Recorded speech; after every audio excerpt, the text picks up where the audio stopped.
My warning to the Ayatollah was that if they continue to move against those troops, we will respond, and he should be prepared. It has nothing to do with Israel. We want to, for example, at the G20, we were able to act on a proposal I had to build a railroad all the way from Riyadh, all the way through the Middle East, Saudi Arabia, Israel, up through Greece, and then across not the railroad, but pipeline across the Mediterranean up into Europe. This is my video update on this Thursday afternoon, October the 26th. Let's talk about some news. And how about Joe Biden, Professor Biden, and his press conference with the Australian Prime Minister, Mr. Albanese, in Washington, D.C. And Biden was given some interesting questions. And even though you got a lot of Biden gaffes, which is to be 100% expected, you had some interesting answers, or maybe interesting insights from Biden's gaffes during this press conference with the Australian PM. So, okay, Biden said that the United States is building a railroad to the Middle East. I'm not sure what he means by that. I don't even think he understood exactly how that's going to work. But all right, the U.S. is going to build a railroad to the Middle East. An interesting statement from Biden. He was asked about China quite a bit, and when they asked him about trusting China and Xi Jinping, Biden pulled the famous Ronald Reagan line: "Trust but verify." That is what Biden said: "Trust but verify." And he also made it a point to let everybody know that there is no other U.S. president that has spent more time with Xi Jinping. Biden said that he has spent 17,000, what did he say? He's traveled 17,000 miles or something like that with Xi Jinping, more than any other president in U.S. history. And Biden wanted everyone to know that, because Biden is feeling very slighted, very vulnerable right now, because Xi Jinping, he does not return Biden's phone calls, and he refuses to meet with the president of the United States. The leader of China refuses to meet with the president of the United States, and you can see that Biden is very hurt by this, and he wanted everyone to know that when it comes to hanging out with China, no one has hung out more with China than Biden. 17,000 miles he's traveled with Xi Jinping. That's Biden there.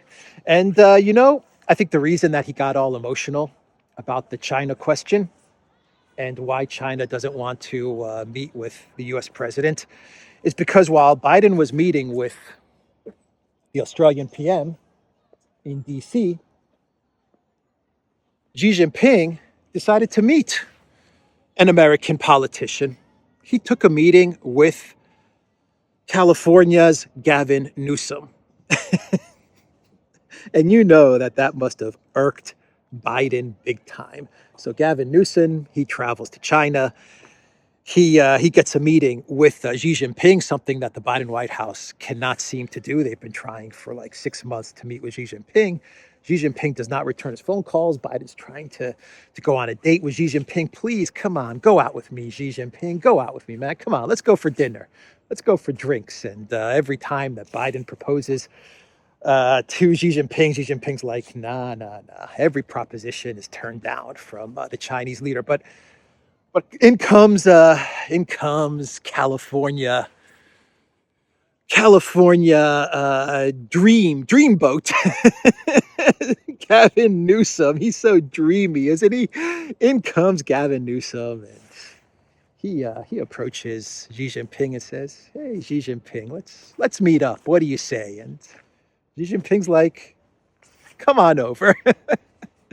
On the first go, Gavin Newsom gets a meeting with Xi Jinping in China, and you know that Biden was hurt.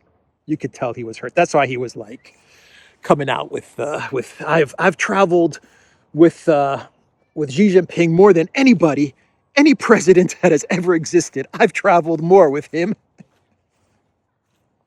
Name me one leader. Name me one leader that wants to meet with Xi Jinping. Name me one. Remember when Biden was saying that during his State of the Union? Biden wants to meet with Xi Jinping. He wants to meet with him really, really bad. And I'll name you another U.S. politician, a U.S. leader who wants to meet with Xi Jinping and got the meeting. His name is Gavin Newsom. So the story is that Gavin Newsom went to China.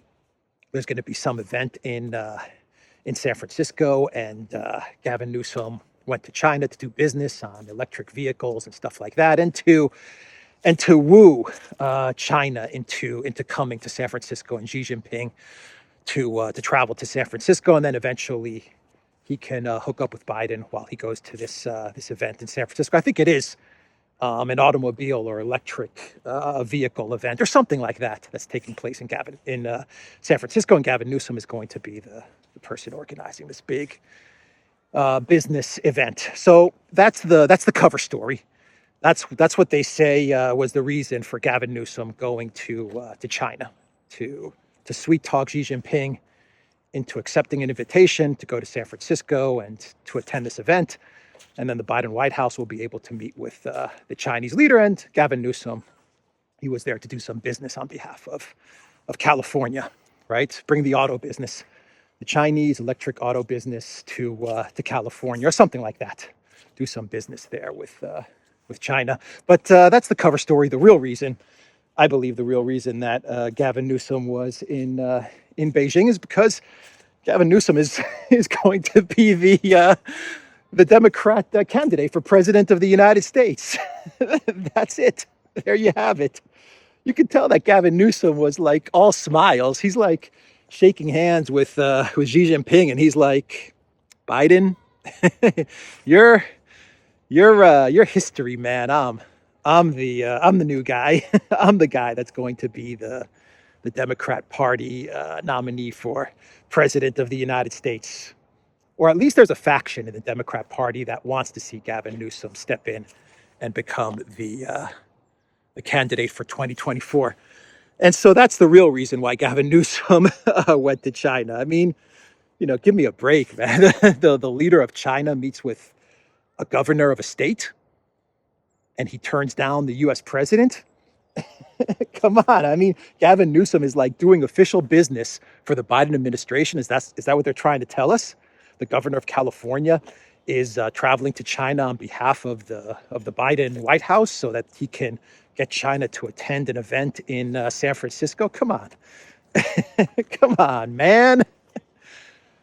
Come on, man. Gavin Newsom is auditioning for president of the United States. And the entire DNC, they approved this. There's no doubt about it. They told Gavin Newsom, go to China. Let's get you a meeting with Xi Jinping, and let's send the message out that you're the U.S. Foreign policy statesman. You're the one that can get meetings with Chinese officials. Not Biden, you, Gavin Newsom. You're the one that China wants to speak with. And China, they accepted the meeting with Gavin Newsom because they want to send the same message to the United States. They're basically telling the United States, we don't want to deal with Biden. This guy, maybe we can deal with him, so let's see what he has to say. And that's why they accepted the trip from Gavin Newsom. Right? The Chinese are sending the same message. We don't want to talk to Biden. We don't want to date Bidenopolis. But this guy from California, maybe he's got something interesting to say, and maybe, just maybe, he's going to be the next U.S. president, and maybe we can deal with him. So, so that was the Gavin Newsom incident. And then during the press conference, Professor Biden decided to threaten Iran, and this is troublesome. This is very, very worrying. Biden threatened Iran. Blinken threatened Iran. Austin threatened Iran. All of the U.S. officials are threatening Iran. While at the very moment, at this moment, the U.S. is moving all kinds of military hardware, aircraft carriers, air defense systems, fighter jets, you name it.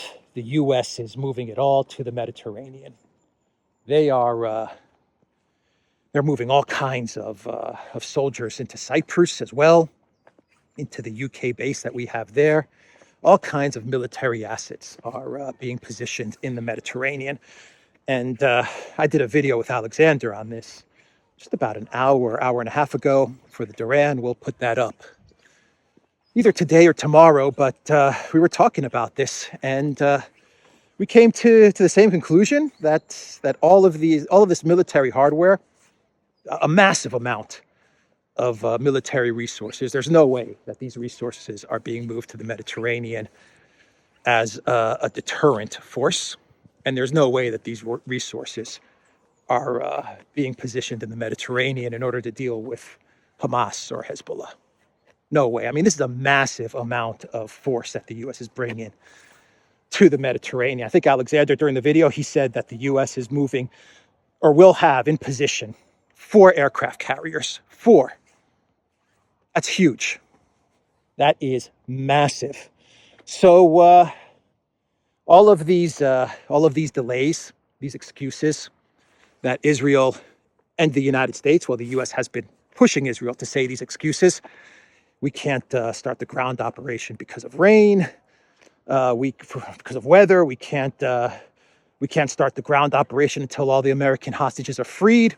These are all excuses. The U.S. is buying time, and they're buying time to move everything they've got into the Mediterranean. For what purpose? I think we all know. Conflict, war with Iran, possibly with Syria, most likely both.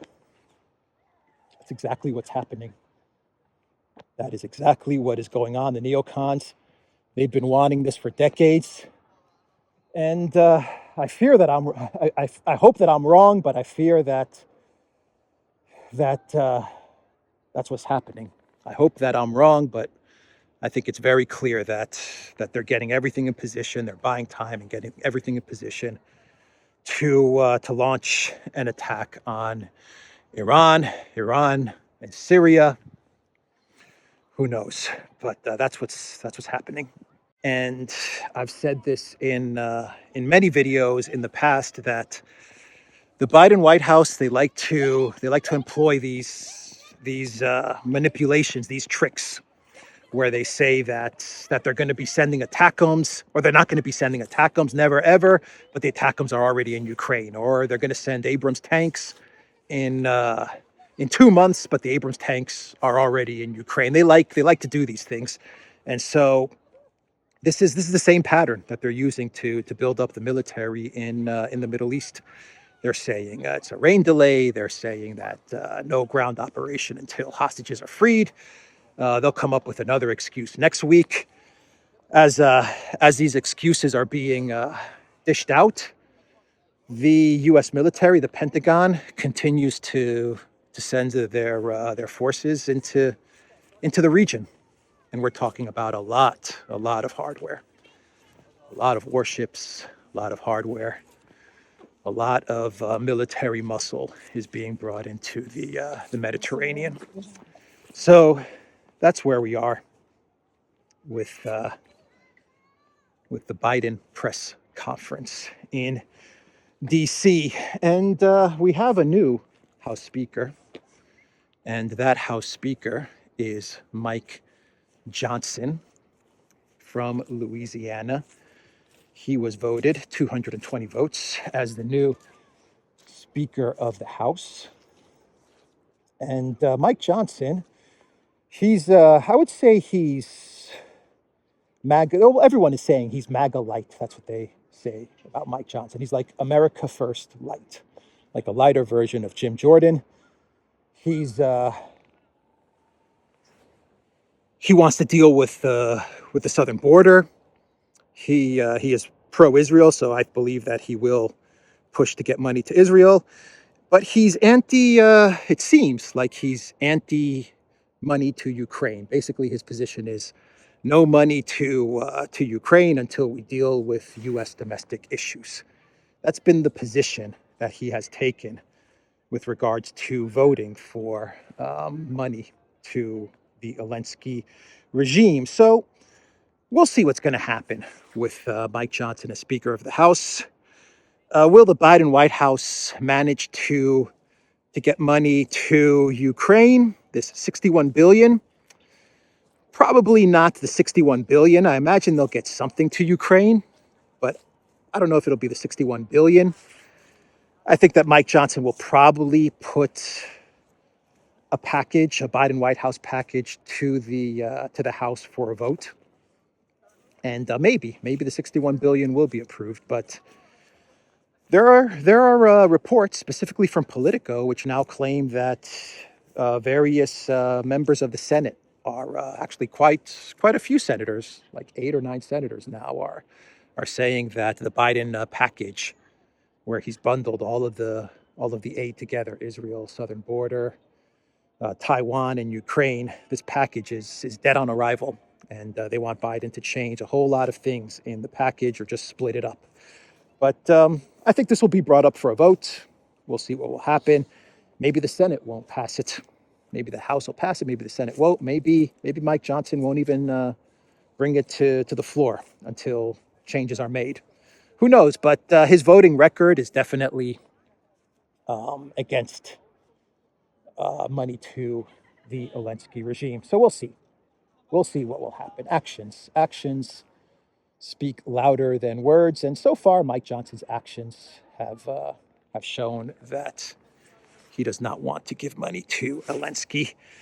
So that was big news. Mike Johnson, a fairly new House member. I think he entered the House in 2016, 2017. But he's not a favorite of the neocons. I think Bill Kristol, who's like a chief neocon priest, he gives Johnson a rating of F when it comes to his voting record. So that's a good sign. If Bill Kristol gives you an F, that means that you're pretty solid. But like I said, actions instead of words.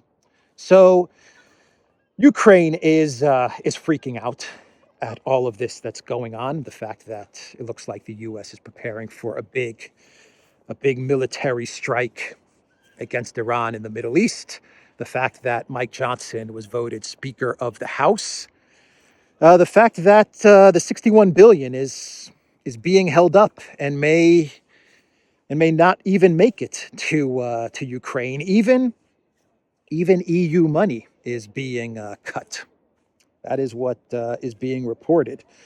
The EU promised something like 53 billion to Ukraine, and they've only provided something like 19 billion or something like that. And this is freaking out the Zelensky regime, where the Zelensky regime needs something like 53 billion for their budget to like pay all the salaries and to pay all the parliament members and to pay Zelensky and Podolyak and Danilov and all of these guys, Budanov, the android robot known as Budanov. So they need like 53 billion to cover all of the expenses and salaries of everyone in Ukraine.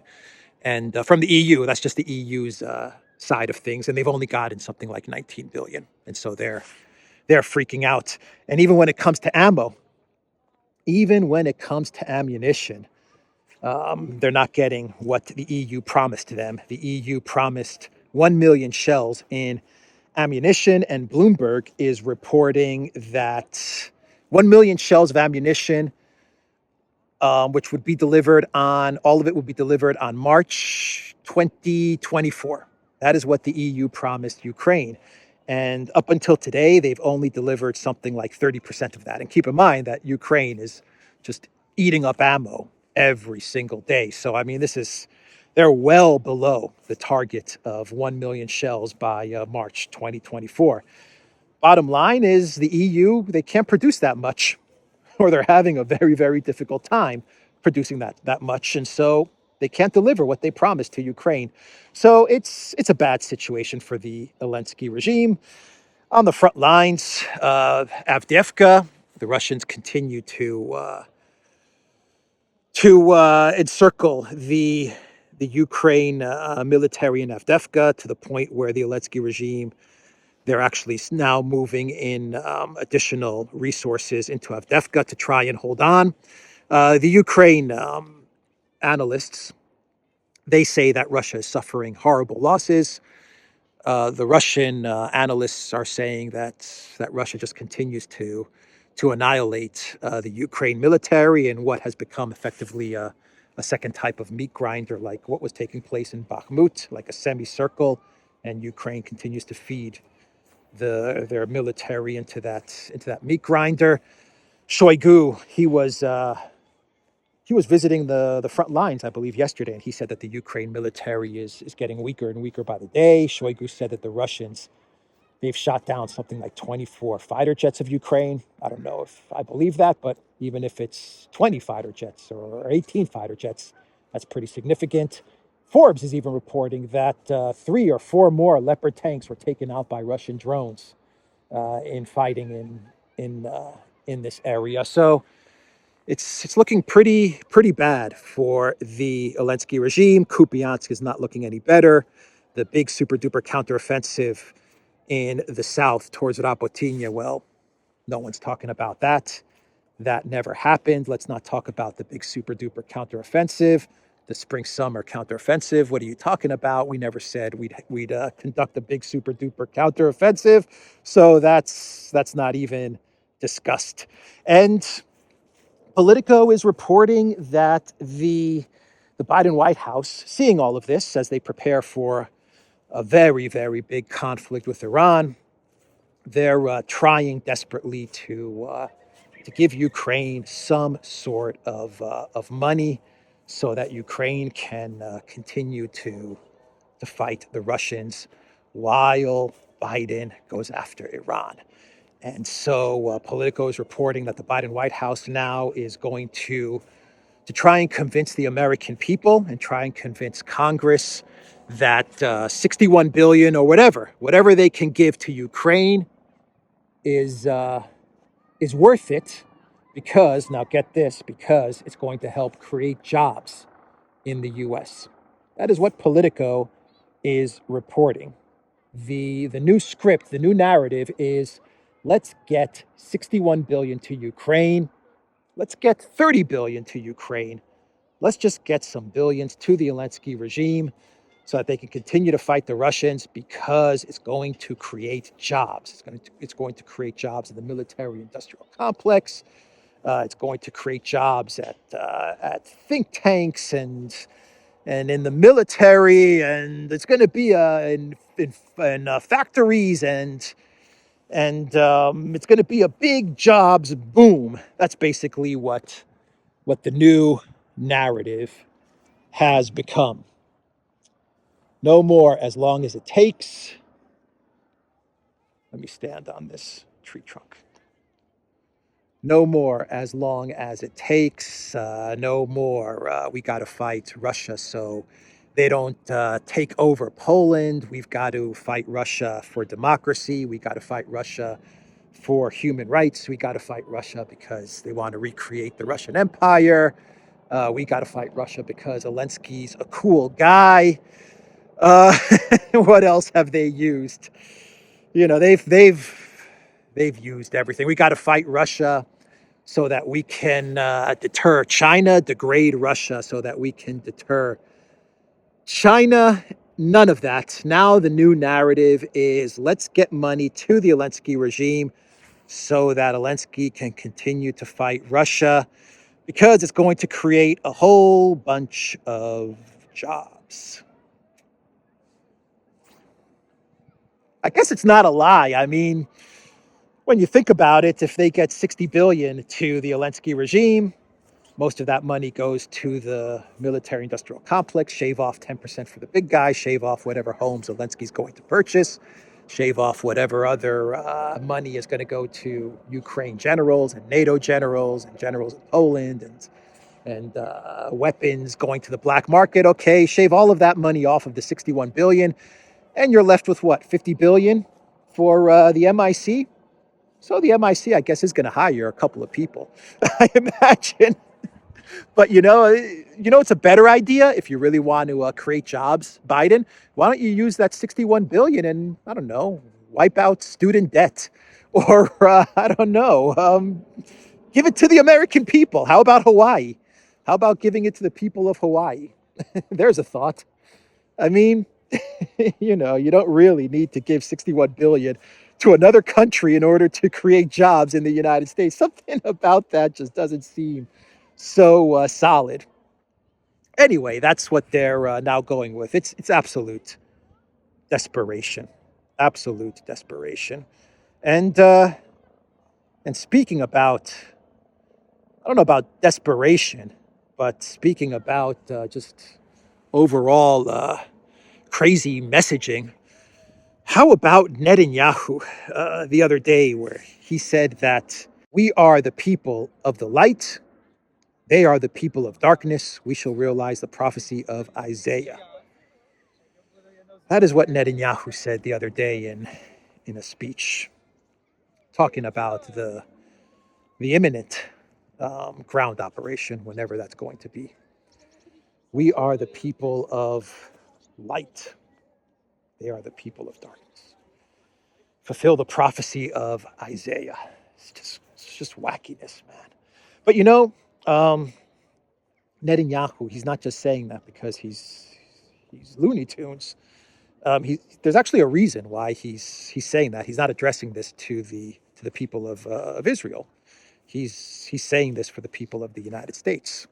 He's playing to the U.S. Evangelical base. That's who he's targeting with this message. So it's actually, I guess it's not so crazy of a message when you understand Netanyahu's target audience when he says stuff like this. Another crazy statement was made by an Israeli official, which is actually quite a shocking statement made by a former Knesset lawmaker, Moshe Feiglin. He said in an interview on Wednesday that Israel should level Gaza to the ground and expel all Palestinians to Egypt to deter its enemies. He said that it should be something like World War II Dresden. Feiglin's recent TV appearance, in which he called for firebombing Gaza like the German city of Dresden in World War II, and it's gone viral, this statement that he made. So he is a Likud party member, but he's a former Knesset lawmaker. So he's not part of the Netanyahu administration, but still, a statement like this is just crazy, man. It's just absolutely bonkers, man. This is getting really, really bad. The whole situation in the Middle East is getting really, really bad. And who does the U.S. have sitting in the Oval Office? Joe Biden. God help us. God help us. Lula of Brazil, president of Brazil, he said in a statement the other day that what's happening in Israel and in Gaza, he said, this is not a war, this is a genocide. That's a direct quote from Lula.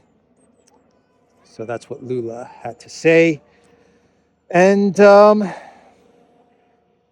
Axios is reporting that Anthony Blinken, get this, Axios is reporting that when Blinken was traveling to Qatar and he met with officials in Qatar, he told them to tell Al Jazeera to toned down its coverage of the conflict in Israel, the war in Israel and what's happening in Gaza. And Axios said that they've got something like 4 or 5 sources that have confirmed that this is what Blinken told Qatari officials to put pressure on Al Jazeera to tone down the coverage. That's a pretty incredible revelation right there coming from Axios. We have reports that the UK government is looking to ban visas for Hamas supporters. I don't know how they figure that one out, but I don't know. They're going to revoke visas or ban visas for Hamas supporters. Germany then jumped in and said they're going to do the same. Okay. You have the EU. The EU is putting together a visa, not a ban on visas. They're putting together a special visa for Russians who want to overthrow the Putin government. Can you believe that? They're putting together a special visa to allow Russians to live in Europe if they're going to work with the EU and the US, NATO, the collective West, to overthrow the Putin government. Incredible. A special visa for Russians wishing to live in the European Union. The caveat is that you have to want to overthrow your country's government. Unbelievable. Maria Zakharova, she came out with a statement and she said that this is akin to what was going on in World War II, and the NAZIs, they had the same types of programs set up, and so she's like, the EU is really no different than, or what the EU is doing is really no different than what the NAZIs were doing in World War II. And okay, that's a good statement from Maria Zakharova. She always comes up with very, very good, very sharp comebacks. But, talk and action, 2 different things. What Russia really should do, what they really should do in response to this EU visa is that they should issue their own visa. They should issue a visa where they say, we will grant you residency in Russia if you want to work with us so that we can we can remove the European Union. And they should announce this. They should actually announce this, to troll the EU, because the EU is going to flip out if they announce something like this, right? Because we all know the hypocrisy and the double standards of the European Union. But that's what they should do. They should come out with a statement and say, Russia is going to be creating a visa for European citizens who would like to live in Russia. The only requirement is that in order to get this visa, you have to work with the Kremlin to remove the leaders in Brussels. They should promote this. They should announce this, and you're going to see like the heads of the EU leaders are going to explode. Oh my God, I can't believe that Russia's announcing this. This is against international law. This is a typical act of the authoritarian government of Putin. They're going to flip out. They're going to flip out, and they won't even realize their own hypocrisy in all of this, right? But that's what they should do. That would be an epic troll. That would be good. Anyway, let's wrap this video up, and we'll do a very, very quick clown world. It's a helicopter. It's just floating up there, huh? Pretty much for the entire video. That helicopter's been there. Interesting. So we have this report from the Australian publications, the Canberra Times, which says that Australia bans screwdrivers and nuclear reactors to Russia. Screwdrivers and nuclear reactors to Russia. So for Russia, no more screwdrivers from Australia. How will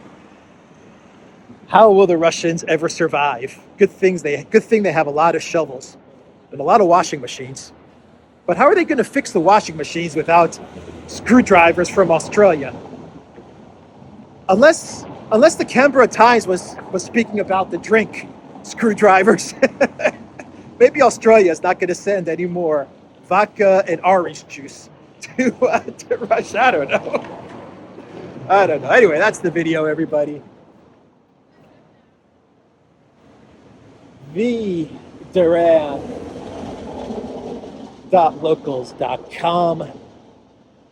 We are on ODYSEE, BitChute, Rumble, Rockfin, and Twitter X. And go to the Duran shop, pick up an Alensky green special jacket, 20% off.